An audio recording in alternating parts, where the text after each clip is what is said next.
Hey guys, so I am really excited about today's call. Let me get my slides up and then we will get started.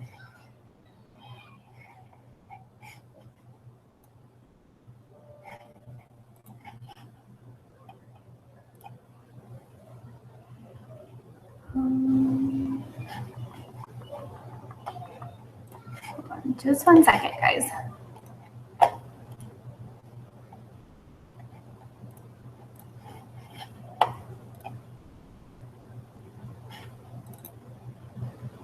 Okay, so I hope that you guys can see my screen. I am really excited about today's call. This month in the crew, we are focusing on branding yourself confidently. And this is something that I've had to learn for myself. And so I want to share kind of what I have learned along my journey. And hopefully this will inspire you guys and help you guys with branding yourself confidently as well. So I'm going to be talking mainly about social media today. Like I said, this is something that's really special to me. It's something that I've had to learn, and so I'm excited to share with you. So I am ready to get started. Okay, so I've told my story. Most of you probably know it, but I want to kind of revisit my story with you guys because I feel like it's shaped me into who I am today. So when growing up, I'm going to start at the beginning. Growing up, I was always really thin. I didn't really have to worry about what I ate. I was very active, and I grew up in a teeny tiny town, less than 1,000 people, with a single mom. And it was really hard on me because that made me different. The town I grew up in, most people were married, or I felt that way, I guess. Most people were married, and all of my friends, their moms stayed at home. Their dads, were in their lives. And I didn't have that at the beginning of my childhood.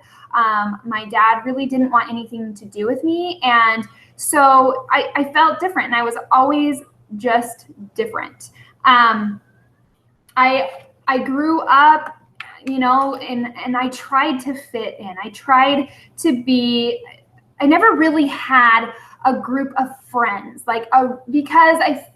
honestly, it's because I tried to be everybody else. And I now look at that and I'm like, well, that's why I didn't have any friends, is because I didn't know who I was. They didn't know who I was. So they didn't know where I fit in, and I didn't know where I fit in, but I wanted so badly to just be normal, to be like everybody else. And so I really hid who I was. At certain points in my life, looking back, when I was in elementary school, I was really smart. And I'm not saying that to be like, I'm so much better than everyone else, but I was really smart, and they wanted me to skip a grade in elementary school. My mom made the decision not to help me skip a grade, that she would just keep me in the grade that I was. And it wasn't about until fifth or sixth grade, I remember I was a kid that got perfect scores on my tests. And there was this boy that I liked in the sixth grade, and we compared our test scores, and I scored better than he did. And I could tell that he wasn't impressed.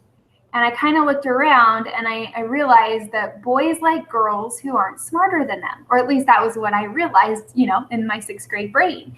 And so I kind of stopped trying. It was like, why would I try to get A's when I could not try and still get a B? And that was kind of my mentality throughout high school, is I wanted to be the social butterfly, and I wanted to be, that person. So I didn't take my grades seriously, and they weren't important to me. And I wanted so badly to fit in that was my focus. Friendship was my focus. And looking back, I had friends, and they were great and everything, but I never was 100% myself with them. I was always guarded. I was always, I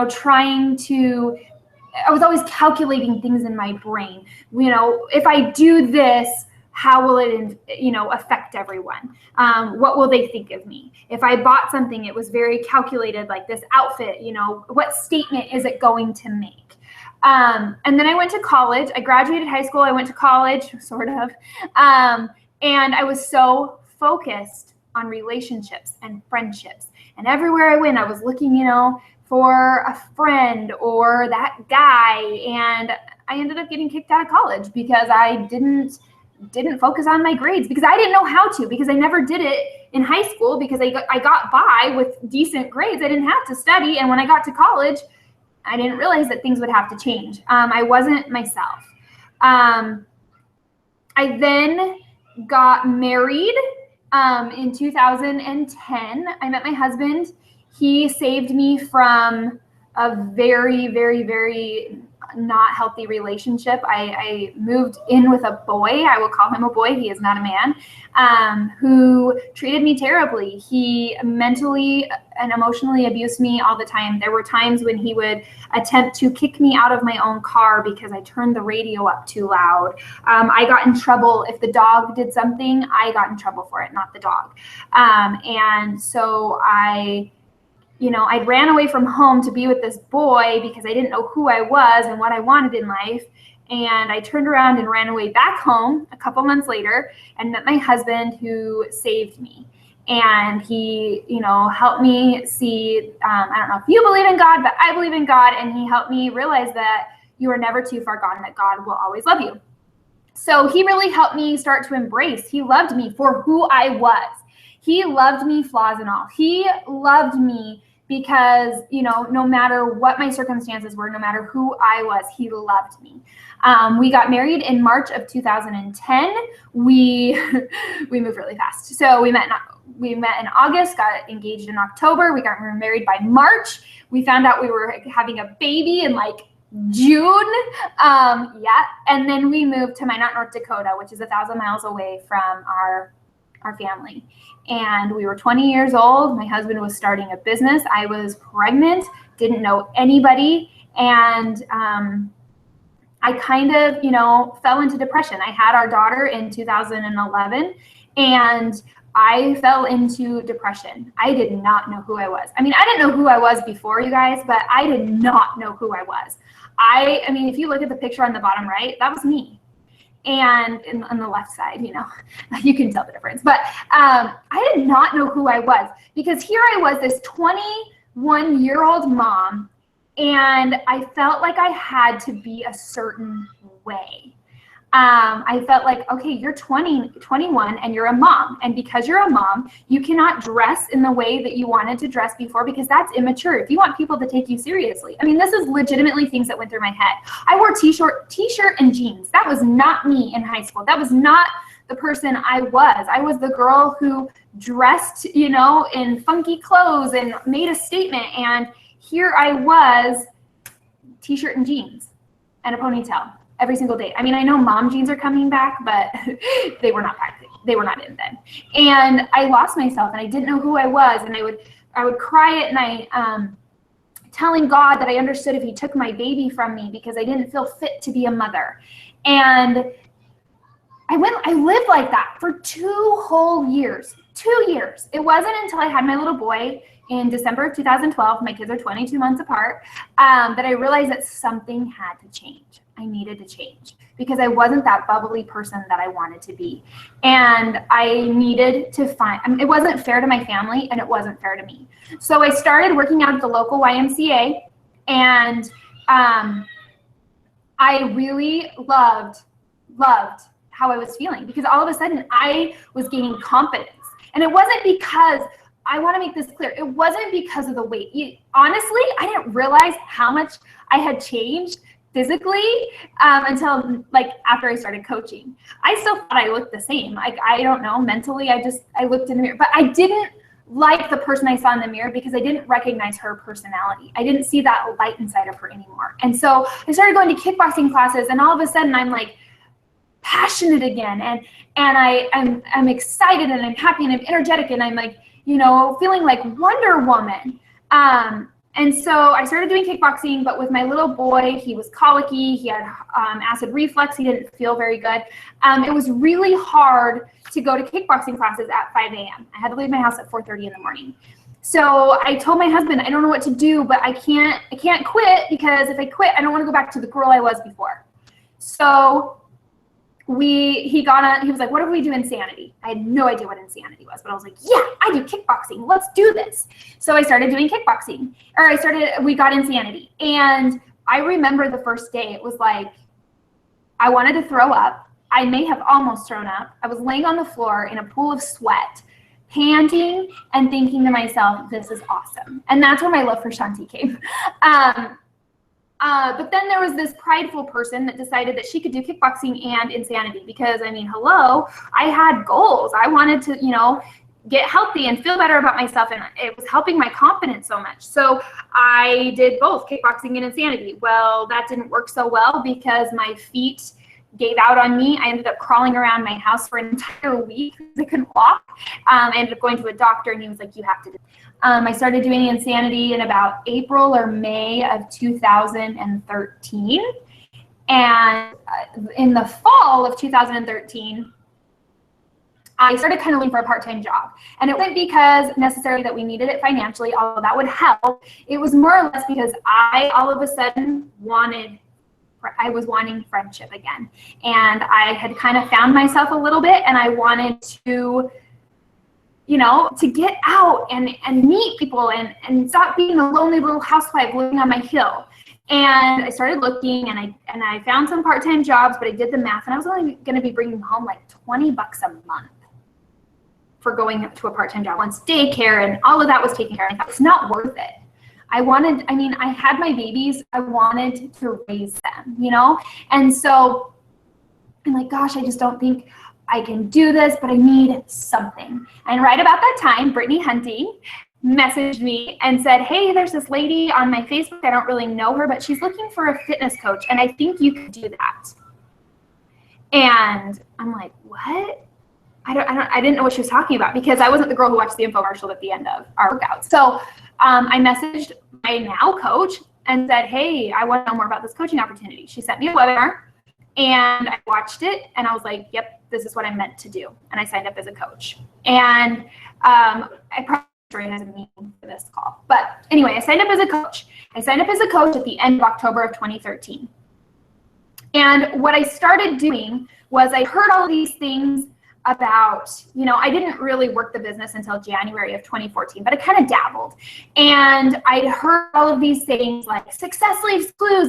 If you want to, be a top coach, you need to act like a top coach.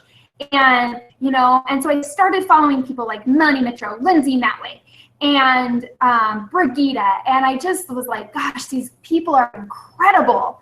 And they write posts that were just so inspiring. And I was like, oh, okay. So I would take their posts. I'm sure you have all done this at some point in your life.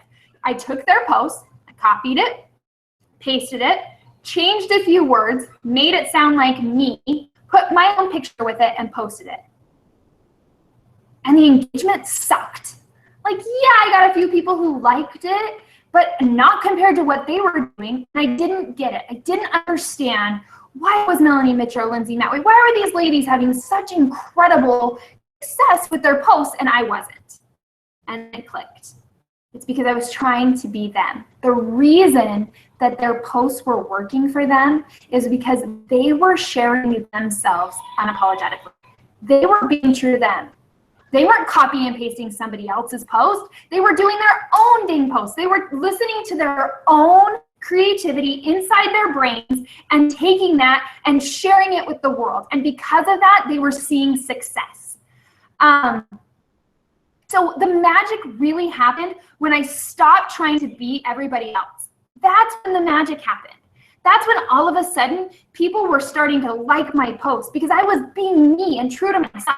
The first couple of months I was a coach, like I said, I copied other people's posts, I shared quotes all the time, which quotes are great, but I wasn't giving any value. All I was doing was sharing a quote and being like, love this, or heart, heart, heart. I wasn't sharing my heart. I wasn't sharing what was inside of me. Two of my favorite books of all time are You're Badass and Girl Code by Cara Leva. I'll post her name. Anyway, she is incredible. I have the entire book of Girl Code highlighted. And one of the quotes that she has, I don't have the exact quote, but one of the things she talks about in the book is how when you focus on everybody else, you smush your creativity. You squash it because you are blinded by what everyone else is doing. And that is something that I've always thought about is, you know, when I am scrolling Facebook, like I shouldn't be, like we all shouldn't be, when I'm scrolling Facebook's newsfeed and it's filled with other coaches, all I'm doing is squashing my own creativity because I am now seeing what Bonnie Engel is doing, what Kayla Thomas is doing, what Brittany Leggett, I'm seeing what they're all doing, and now I feel like my stuff isn't worth it. Like, well, you know, I could post mine, but gosh, I have the words like she does, or I'm not funny like so-and-so. That's why you've got to put your blinders on because you've got to stop squashing your own creativity. That's where the magic happens. That's how you brand yourself, is you be true to who you are. So how do you find the courage to be yourself? Yeah, it's all easy to say that, right? Like, I'm shy. I'm not crazy and funny. I don't do those kind of things. How do you find the courage to be yourself? Personal development. Here's the deal, you guys. I'm an introvert. And I know that sounds really crazy, but it is. I'm an introvert. I like my house. I'm a homebody. I am awkward when I meet people. It's not easy. It's never been easy for me to put my story out on social media. But every time I've done it, the reward has been incredible. Do I sell 1 million challenge packs? No, but the reward of sharing myself, my truth, being me unapologetically, the reward is incredible. I've received messages from women relating to me, people I didn't even know, people that maybe I met in high school that maybe I had a different perception about, that they had a different perception about me. Now all of a sudden we're becoming friends and we're connecting because we have some sort of common ground. Your Facebook page is your storefront. It is what people see and go, you know what, I want to learn more. I need to know more about her. I want to be her friend. So personal development is everything. Now here's the thing. Personal development can work for you or it can work against you. If you are doing personal development just to do it, that doesn't help. Personal development, there's a key word in this. Personal. It has to be personal to you and what you are going through in your life. If you're listening to a book or reading a book and it isn't sparking something inside of you, if it's not igniting a passion inside of you, if it's not creating this massive creativity in your brain, then it's not what you need to be listening to right now. Does that mean it's not a good book? No, it's probably working for other people. But at this point in your life, you need something different. So take book suggestions from people. Start reading them, start listening to them. But if you are not hooked and they're not inspiring you, you move on. Because I can tell you when my personal development is on point, when I am listening to what I need in my life, posting on social media becomes so much easier because all of a sudden my brain is just moving and I am seeing the world in a totally different way.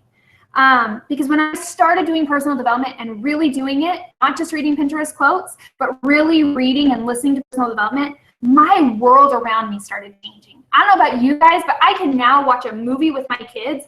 I can watch a TV show and I find major life lessons in it because of personal development. I'm seeing these incredible things coming at me. I reread some of my favorite childhood stories just to learn the lessons that they didn't teach, that I can find now through personal development, like The Wizard of Oz, Peter Pan. Those books, Alice in Wonderland, they are filled with incredible inspiration and motivation and personal development. So find personal development that is personal to you. Because when I started doing that, that's when people started following me. That's when people started wanting to join my challenge groups. That's when people started, wanting to know more about me.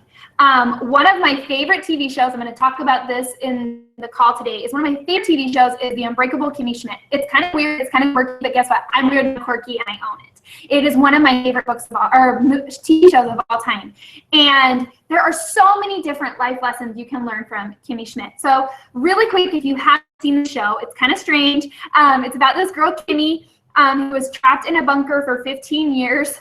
And she comes out in modern world, New York City.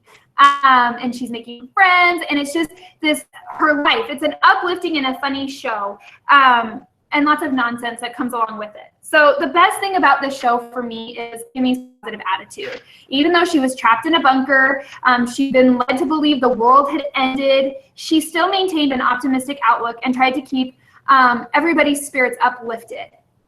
And then when she gets out of the bunker and found that the world has changed in the 15 years she's missed, she doesn't mope around. She's helpless. She takes life into her own hands and uses her determination and optimism to move to New York City. And so I'm going to share some of my favorite lessons that I think that will help you become unbreakable, become confident in being yourself on social media, to be confident in being who you are. So one of my favorite quotes is, just take it 10 seconds at a time. A person can stand just about anything for 10 seconds. So one of my favorite things about this is, we all have struggles in our lives. We all have things that we need, that are hard to get through. It's hard. Life is not easy in any way, shape, or form. But if you can just take it 10 seconds at a time and stop stressing about everything, it becomes a lot easier. And so to be yourself, sometimes you just have to take life 10 seconds at a time, and to share. Brittany Hunting always talks about it takes 10 seconds of courage to post something. It's the same thing. Take it 10 seconds at a time.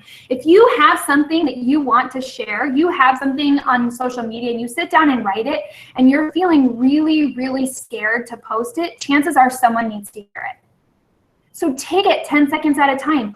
Post it. Don't worry about what may happen down at the end of the road. Just do it. Take it 10 seconds at a time. The next one is, we are not garbage. We are human beings. Believe in your worth. You may have been told growing up that you weren't very smart, Just like I was when I was in elementary school, I realized that I thought that boys didn't like smart girls. You may have been told different things about who you are. You've been defined. But you know what? Don't let negativity get to you, because we are all of worth. Believe in who you are. You are incredible. You have been placed on this earth for a reason. You have something special to share with this entire world. You need to share it. Stop worrying about the naysayers, the negativity, people that, are going to hate on you. You're going to have haters. Don't worry about that. There are people out there who need you. Believe that you are of worth and that you have something incredible to share with the world. My next favorite quote is, smile until you feel better. Sometimes our lives are not perfect, obviously, right? Here's the deal. People don't want perfect coaches. They don't. Nobody wants to get on social media and see perfect people, because that's not real life. The best thing that you can do is share your real life, but you need to share it with a silver lining. That's what makes you stand out. Because if your personal development is on point, you're looking at life situations, even though it's really crummy, things are happening to you in your life, you have that silver lining. Or at least you should. You know that it's not the end, that something better is going to happen, that there is some story that you need, or some lesson that you need to learn in your story. Because we don't need to pretend things are fine when they're not, because that's not real life. But there is something to be said for putting a smile on your face even when you don't necessarily feel like smiling. It's been proven scientifically that the act of smiling might actually make you feel happier. So consistently try to put a smile on your face. Be that positive light for people on social media. Like I said, my life is not perfect, and I share a lot of things in my life that aren't going well. Yesterday, I shared the fact that, our business hasn't ran the way that it should have. I've shared before that my daughter has struggles, and, I share that I struggle as a mother with anxiety. But I always try to put that positive spin in there. I always try to add that little smile, because if you can give people a little sense of hope, they're going to keep coming back. Now you're not the Debbie Downer who's posting, well, my husband sucks. Does anyone know of a divorce lawyer? You are posting your life in a way that inspires other people. My next favorite quote, this one's kind of weird, but we all have haters, right? You need to see the good and the bad. But don't let other people bring you down and make you feel bad about yourselves. Anytime someone insults you, find a way to put a positive spin on the put down.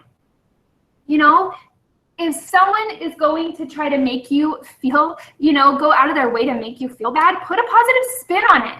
I know Amy Silverman is a rock star coach who does not allow negativity to bring her down. If someone posts something on her social media that she doesn't like, she deletes them, she blocks them, she gets rid of them. Because you don't need that negativity in your life. Find the good in the bad.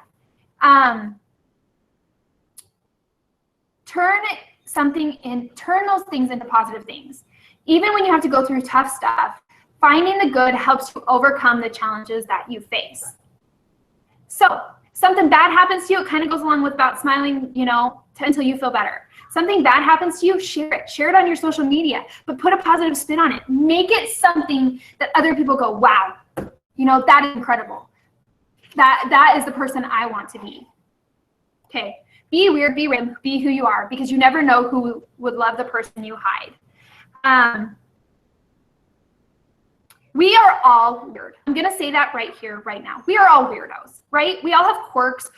There is no such thing as normal. We all are weird, and that is okay. That is okay to be weird. Don't be unafraid. Be unafraid to be yourself. Hold on just one second.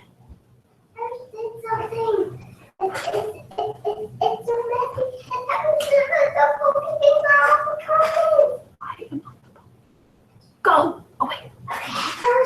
Sorry, my children are yelling at me. So embrace your weirdness. Wear what you want, say what you want, and befriend who you want. Because this character Kimmy is so confident in who she is drawing others to her, and that is how you are. Be confident and comfortable in who you are. If you like Wonder Woman, share it. If you like unicorns, that's cool. If you want to, be a mermaid, talk about that. It is okay to be weird, but you have to be confident with how weird you are. If you're not dumbing yourself down, but if you're sharing something weird about yourself, but then you're like, I know this is weird, but no, own it. Own your weirdness. Let your freak flag fly and let other people see who you are, because weird is cool, you guys. Weird is cool. Just a few more. This is the knowledge that you've got. So this quote is kind of strange. It says, everything you've said about your boyfriend is straight out of Babysitter's Club, mystery number 12. Kimmy, the only book she ever got to read while she was in the bunker was this book, The Babysitter's Club. And the thing that is cool to me about this is use what little knowledge you have to discover truths around you. It's tempting to think you don't know enough about a situation or a topic, but if you dig deep, you might find that you know a lot more than you thought. So stop being afraid of not having all of the answers. Stop being afraid of posting something and feeling like, well, I just don't know if this is, if this book, if what I'm posting is correct. You be confident in what you say. You have an opinion, and your opinion matters. So stop worrying that it might not be the right thing, because if you believe it and it's true to who you are, it doesn't matter.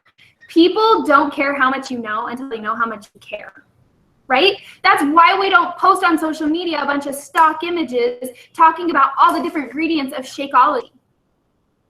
Because nobody cares. I mean, they do care, but they don't. What they want to know is what your truth is about Shakeology, what your truth is about your life. They don't care about the facts.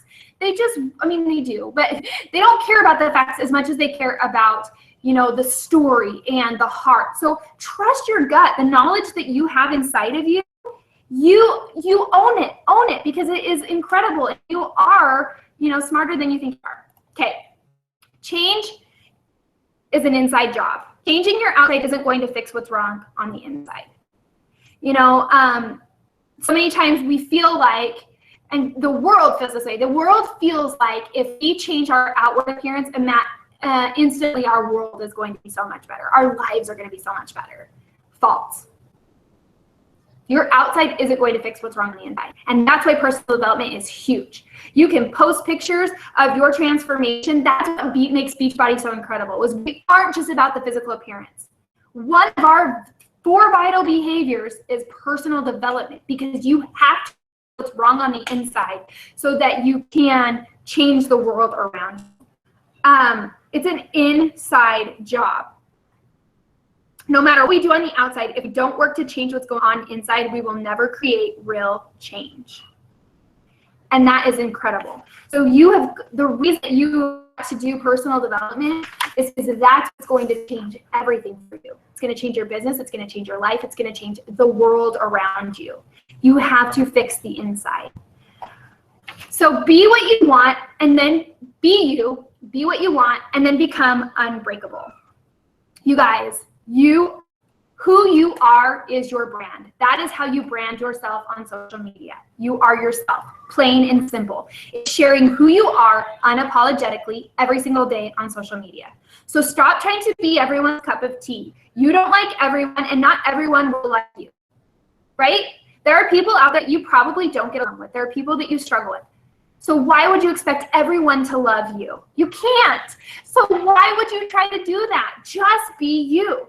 Stop trying to appeal to everyone, because when you do that, you appeal to no one. You know the saying, your vibe attracts your tribe? It's true. The person you are portraying on social media needs to match the person you are in real life, because those are the people you will attract. So let your freak flag fly, baby, because we are all weird. Embrace it and own it. Be you, be what you want, and then become unbreakable. Because when you find out who you are and you live your life unapologetically, you will never, ever feel guilty for posting on social media, for being yourself, for being who you are. So, how do you become yourself on social media? And how do you brand yourself? You be you.